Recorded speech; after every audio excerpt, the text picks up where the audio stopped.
Seymur gəlib, Seymur dəsti, yenə də Seymur dəsti. Bəli. Tam sertifikatlı malları göstərəcəm. İndi düzü mən videomu bilmirəm, belə girib komment yazmışdım. Da indi bugün oturub ətrafı baxacağım, görüm nədir o. Orada nədən söhbət etdiyimi bilmirəm, doğrudan deyirəm. Kommentlərdən baxmışam mən də. Bax, belə qəşəng 30 manata dəstlərimiz var. Üçlü dəstlərin də qiymətini... Seymur geynən dəstəndir. Bəli. Bütün əvvəl saçıblara Zelenski dəstləyirdilər. İndi nəticə ki, üçündə hamı deyir Seymurun dəstə, axır Seymur özü gəldi, bizi tapdı. Eyni dəstəndir, prosta həqiqətən də ölkədə hardasa bir zavod var. Orada müxtəlif şeylər buraxılır.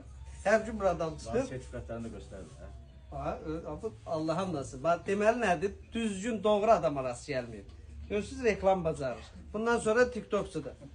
Bax, 22 manat olan bütün rənglər, bax görün daha nə rənglər gəlib, bax. İndi nə edirik? Seymur dəsti, yenə də Seymur dəsti. Hər bir rəngdə də var, hər bir çeşiddə. Bəli. Durun gəlin ekspresə. Hər bir kəsi Nə gözləyib gəlir. axtarırsınızsa var burada. Bəli.